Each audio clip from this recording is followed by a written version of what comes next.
अस्सलाम वालेकुम नाजरीन, मैं Asad Abbas Bhatt advocate high court आपकी खिदमत में हाजिर हूँ कुछ नई कानूनी और सियासी अपडेट के साथ। नाज़रीन, 4-5 ख़बरें हैं जो आपसे शेयर करना ज़रूरी है और उसके अंदर हम अपनी जो है वो बात भी करेंगे, अपना तजिया भी देंगे।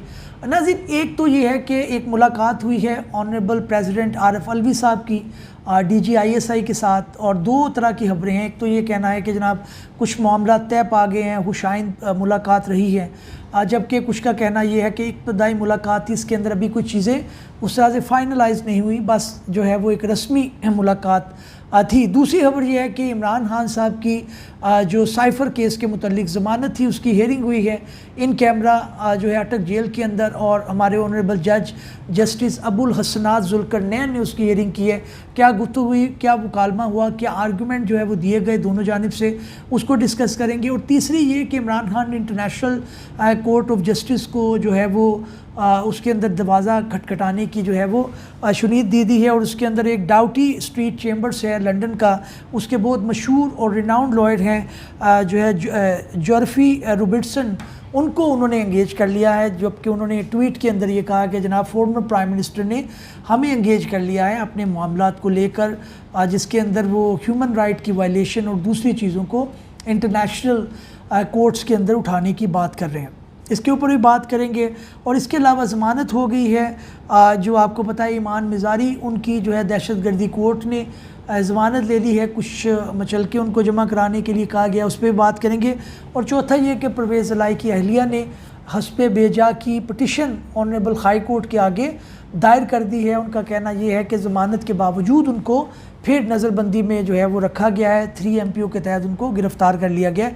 इन सारे जो है वो चीज़ों पे 1 बाय 1 डिस्कस करते हैं। पहली बात, मीटिंग अलवी साहब की DGISI और दूसरे जो एहलकार हैं उनके साथ हुई है।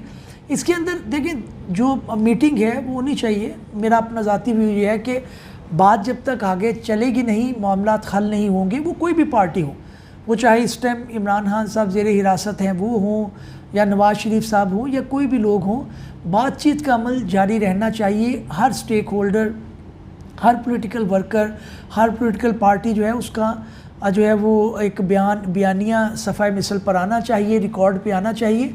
और DGISI को इंडिया के तो नहीं है भाई, हमारे मुल्क के हैं। अगर बात चल रही है तो बैरून मुल्क किसी को तकलीफ़ नहीं होनी चाहिए। ये बहुत ज़रूरी है कि सारे जो ब्रेन हैं मिल बैठ के सोचें, उसके अंदर इस्टेब्लिशमेंट भी बैठे, उसके अंदर जो है वो प्रेसिडेंट भी बैठे, दूसरे पॉलिटिकल पार्टीज़ भी बैठे, और मिल बांट कर एक हल निकालें। क्योंकि गरीब बंदा जो है बहुत पिसता जा रहा है, डॉलर की रफ्तार रुकने को नहीं आ रही, पेट्रोल बढ़ता जा रहा है।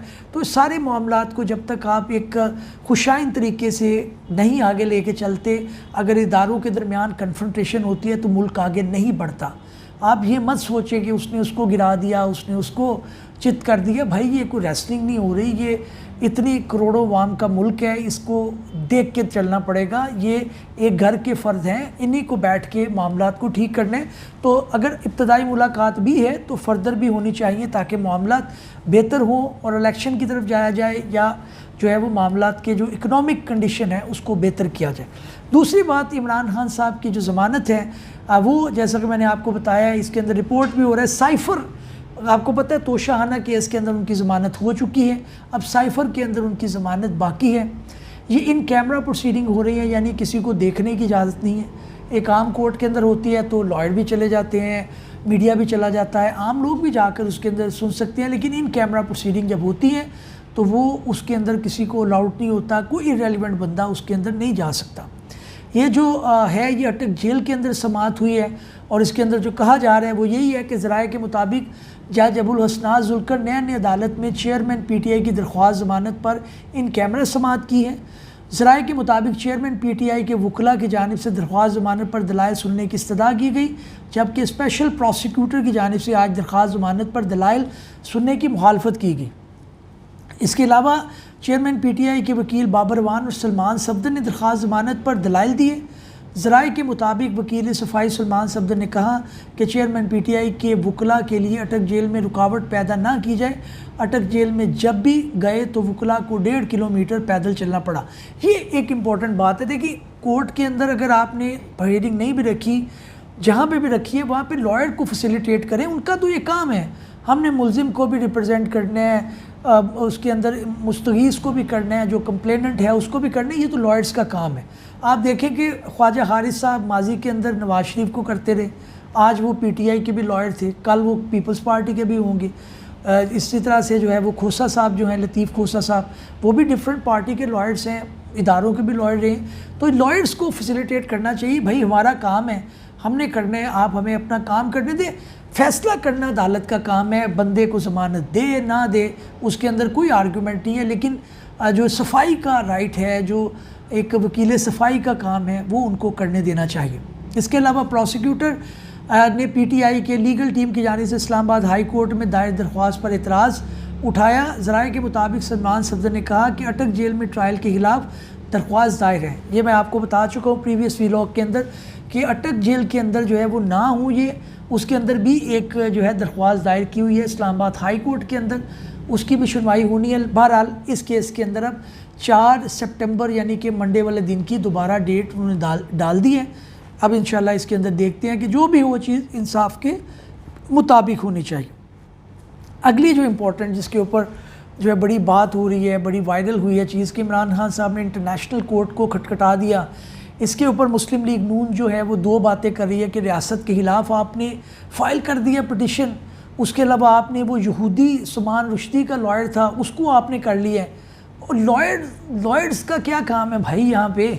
और रियासत की बात ये है कि अभी तो इसके ऊपर बहुत as a student of law मैं समझता हूँ कि पता नहीं वो पिटिशन सुनी जाएगी भी या नहीं सुनी जाएगी, उसकी जुरिडिक्शन भी बनती है या नहीं बनती, इख्तियार समात भी बनता है या नहीं बनता। लेकिन इमरान खान जाहिर है एक सियासतदान है, उसका ये राइट है कि पॉलिटिकल पत्ते वो खेले। इसके अंदर कोई आगे पाकिस्तान पे हमला नहीं करने वाला। ये इदारे अब इंटरनेशनल स्टैब्लिश हो चुके हैं, इसके अंदर जो है वो लोग जाते हैं, उसका मकसद या उसका मायने ये नहीं होता कि आपने जो है वो किसी तरह से जो है मुल्क के ख़िलाफ़ आपने साजिश कर दी है, मुल्क के ख़िलाफ़ आप खड़े हो गए।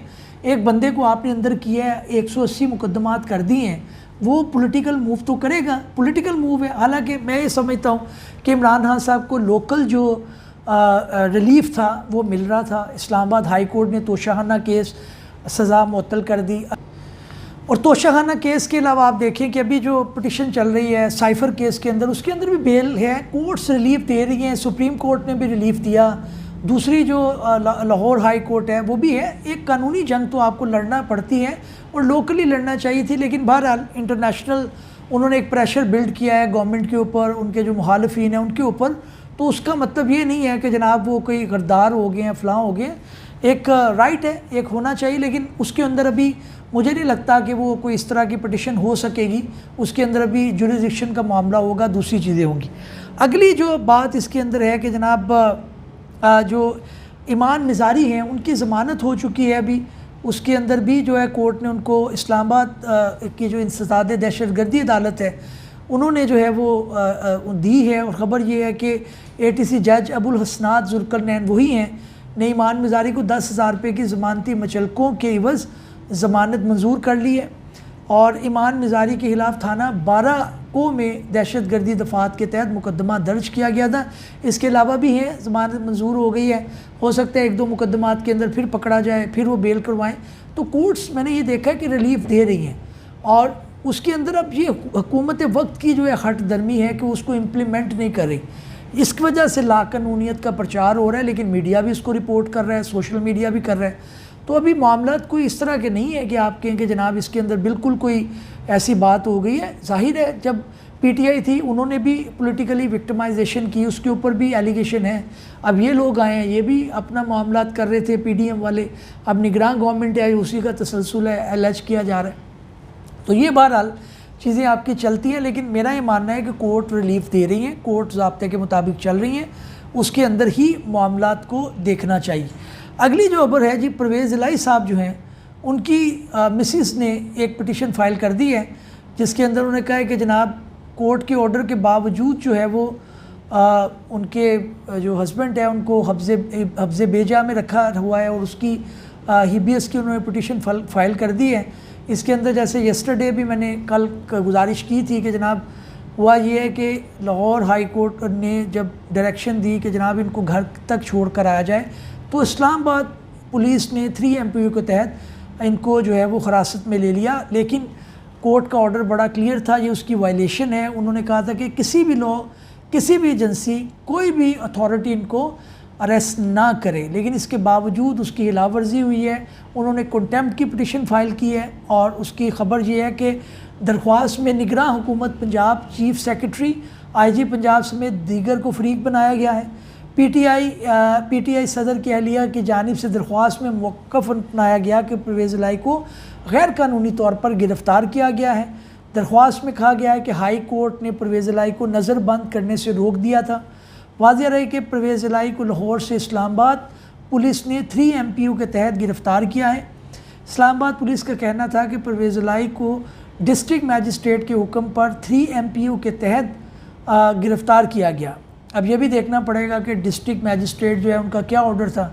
अच्छा जी, गुज़श्ता रोज़ लाहौर हाई कोर्ट ने हुक्म दिया था कि परवेज़ इलाही को कोई अथॉरिटी, ये इम्पॉर्टेंट है, कोई अथॉरिटी, कोई एजेंसी गिरफ़्तार नहीं करेगी, किसी भी कानून के तहत नज़रबंद नहीं किया जाएगा।